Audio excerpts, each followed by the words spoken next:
아들네 문 앞에서 저는 돌아섰습니다. 왜 그랬냐고 물으신다면 부탁을 하러 온 게 아니라 제 노후를 지키러 왔다고 그렇게 대답하겠습니다. 문손잡이를 잡고 서 있던 제 손이 먼저 알았습니다. 이 문을 열면 저는 또다시 제 마음을 잃을 거라고. 그래서 한 번 더 숨을 고르고 손을 내려놓고 발을 돌렸습니다. 돌아섰습니다. 오늘은 여기까지라고. 지난번 방문에서 저는 밥 한 숟갈도 뜨지 못했습니다. 젓가락을 들었다가 내려놓고 말문을 열었다가 닫고 눈을 마주쳤다가 피했습니다. 누구의 잘못을 묻고 싶지 않습니다. 다만 그 자리에 앉아 있던 저는 분명히 손님이었습니다. 가족이지만 손님, 피부치지만 손님. 그 말이 마음속에 오래 머물렀습니다. 그날 밤 저는 오래된 수첩을 펼쳤습니다. 첫 줄에 이렇게 적었습니다. 오늘 나는 손님이었다. 두 번째 줄에는 이렇게 적었습니다. 내 노후는 누구의 것인가? 그리고 펜을 내려놓았습니다. 생각은 길었지만 문장은 짧았습니다. 짧은 문장이 오래 머뭅니다. 오래 붙잡아야 할 문장은 되게 짧습니다. 시간이 지나며 저는 몇 가지 장면을 자꾸 떠올렸습니다. 딸아이의 생일날, 식탁 위에 촛불이 다 녹아내리던 장면. 다음에 오세요. 라는 문자 메시지가 몇 번이나 반복되던 장면. 병원 복도에서 의사가 제게 남긴 한마디. 지금 안 바꾸면 늦습니다. 이 세 장면은 제 앞을 가로막는 벽이 아니라 제 등을 떠미는 손이었습니다. 늦기 전에 바꿔야 한다는 신호였습니다. 그래서 오늘 문 앞에서 돌아섰습니다. 돌아섬은 도망이 아닙니다. 저는 제자리로 돌아온 것입니다.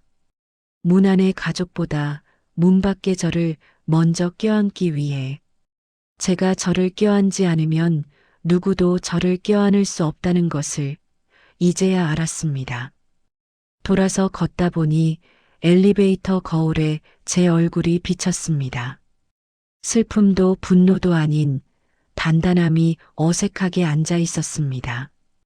저는 거울 속 저에게 아주 천천히 말했습니다. 잘했다.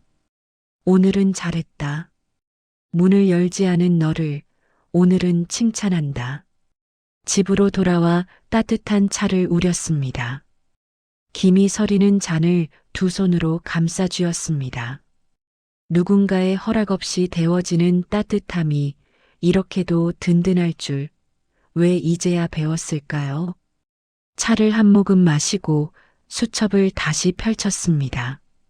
오늘의 첫 문장을 고쳐 적었습니다. 노후는 내 편이 되어야 한다. 이 문장을 적어두고 저는 하루의 계획을 세웠습니다. 아침에는 따뜻한 국을 먹겠습니다. 속이 녹아야 마음이 풀리니까요. 약은 제 시간에 챙겨 먹겠습니다. 작은 규칙이 나를 지킵니다. 하루 20분은 반드시 걷겠습니다. 발이 먼저 앞서면 마음도 따라가니까요. 그리고 지출표를 다시 쓰겠습니다. 크지 않지만 제게 맞는 공간을 기어이 찾아내겠습니다. 마지막으로 관계의 거리를 스스로 정하겠습니다. 상처 주는 말에는 거리를 두고 대화가 가능한 말에는 시간을 내겠습니다. 차갑지 않게, 그러나 명확하게. 저는 이 문장을 마음속 현관문에 붙여두었습니다. 저는 오랜 시간 동안 말의 온도를 몰랐습니다. 조용히 삼키는 것이 배려라고, 다 참고 견디는 것이 미덕이라고 믿었습니다. 그러나 삼킨 말은 속에서 굳어지고 견딘 마음은 몸에서 신호를 보냅니다. 의사의 한마디가 그래서 제 등을 더 세게 떠밀었습니다. 지금 안 바꾸면 늦습니다. 늦었다고 끝난 것은 아닙니다. 늦었다고 포기하는 것만이 끝입니다. 저는 그날 포기하지 않기로 했습니다. 늦었더라도 시작하기로 했습니다. 시작은 거창하지 않았습니다. 문 앞에서 돌아서는 한 걸음 그뿐이었습니다. 그 한 걸음이 제 노후의 첫 문장이 되었습니다. 며칠 뒤 저는 다이어리에 작은 표를 만들었습니다. 걷기, 식사, 약, 독서, 통화. 5칸을 만들고 빈 칸에 동그라미를 그렸습니다. 하루가 끝날 때 동그라미 5개를 바라보며 저는 아주 작은 안심을 느꼈습니다. 누군가의 평가표가 아닌 내가 나에게 주는 동그라미. 그 작은 원이 오늘을 지켰다는 증거가 되었습니다. 연락도 정리했습니다. 늘 바쁜 사람에게 먼저 안부를 묻는 일을 잠시 멈추었습니다. 언제든 오라는 말 뒤에 언제든 오지 말라는 기색이 섞여 있으면 그 말의 온도를 기억했습니다. 저는 제 마음의 체온을 먼저 재보기로 했습니다. 따뜻함이 식어갈 때 붙잡지 않고 데울 수 있을 때만 가까이 하기로 했습니다. 이것은 단호함이 아니라 생존이었습니다. 저는 외롭지 않기 위해 외로워져야 했습니다. 헛된 기대를 내려놓는 외로움 뒤에 제 숨이 제자리로 돌아왔습니다. 그 사이 저는 작은 기쁨을 다시 배웠습니다. 아침 햇살이 방바닥을 옮겨가는 속도를 눈으로 따라가 보았습니다. 온기가 돌아가는 길과 그림자가 물러나는 길이 다르다는 것도 알게 되었습니다. 식탁에서 김이 오르는 그릇을 두 손으로 잡고 한 숟갈 떠넣는 순간 마음이 먼저 풀어지는 경험을 했습니다. 책을 펼쳐 한 페이지를 읽고 마음에 남는 문장을 수첩에 옮겨 적었습니다. 오늘의 문장. 문을 닫아야 보이는 길이 있다. 닫는 것이 끝이 아니라 시작이 되는 길이 분명히 있었습니다. 저는 그 길을 걸어보기로 했습니다. 어느 날 아들아이에게서 연락이 왔습니다. 왜 그냥 갔느냐고, 다음에 오면 이야기를 하자고. 저는 천천히 답장을 썼습니다. 고마웠다. 다음에 보자. 그리고 한 줄을 더 적었습니다. 다음에는 밖에서 차 한잔 하자. 이 한 줄에는 저의 경계와 바람이 함께 실려 있었습니다. 집안에서 손님이 되기보다 문 밖에서 사람으로 만나고 싶다는 마음. 만나지 않겠다는 말이 아니라 이렇게 만나고 싶다는 요청. 저는 평생 처음으로 저를 대신해 줄 말 한 줄을 써보았습니다. 차갑지 않게, 그러나 명확하게. 손녀에게도 메시지가 왔습니다. 할아버지, 언제 놀아요? 저는 답장을 쓰다 말고 수첩을 펼쳤습니다. 오늘 할 수 있는 가장 따뜻한 약속을 적었습니다. 이번 토요일에 공원에서 만나자. 같이 걷자. 내가 좋아하는 붕어빵을 사주마.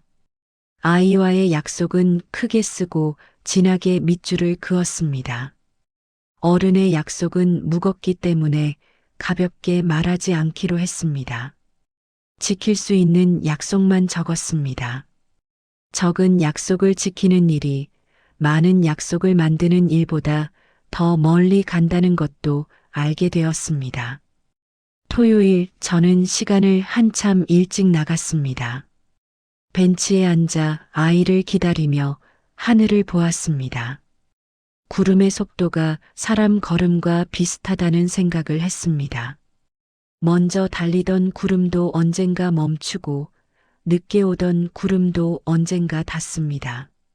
사람 사이의 속도도 그럴 수 있겠다고 저는 혼자 중얼거렸습니다. 손녀가 뛰어왔습니다. 할아버지, 왜 문 앞에서 그냥 갔어요? 저는 대답했습니다. 오늘 그 이야기를 하려고 왔다고. 그리고 아이 손을 잡고 천천히 걸었습니다. 무슨 말을 먼저 해야 할지 몰라서 저는 먼저 물었습니다. 요즘 무엇을 제일 좋아하니? 아이의 대답을 다 듣고 저는 웃었습니다. 좋구나. 그럼 다음에는 내가 좋아하는 속도로 걸어보자. 아이와의 속도를 아이에게 묻는 일. 그 사소한 질문이 저를 어른으로 만들었습니다. 저녁에 수첩을 펼쳤습니다. 오늘의 문장을 적었습니다.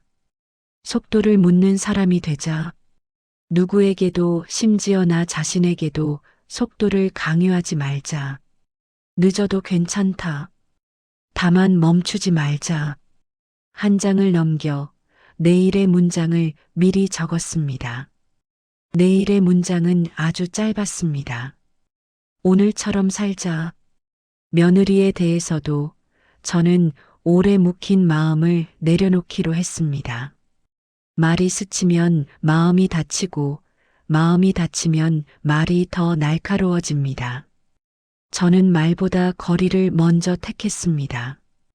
거리가 생기면 목소리의 크기도 줄어듭니다. 거리가 줄어들면 목소리의 힘도 돌아옵니다. 거리를 조절하는 일이 결국 관계를 지키는 길임을 저는 늦게야 배웠습니다. 그 배움은 책에서가 아니라 문 앞에서 돌아서며 얻었습니다. 몸이 제일 먼저 배우고 마음이 나중에 이해합니다. 밤이면 또 다른 수첩을 펼칩니다. 오늘의 잘한 일을 3가지 적고 잘못한 일을 1가지 적습니다. 잘한 일을 크게 쓰고 잘못한 일은 작게 씁니다. 잘못한 일을 작게 쓰는 이유는 변명하려는 마음을 막기 위해서가 아니라 내일 고칠 수 있도록 두려움을 줄이기 위해서입니다.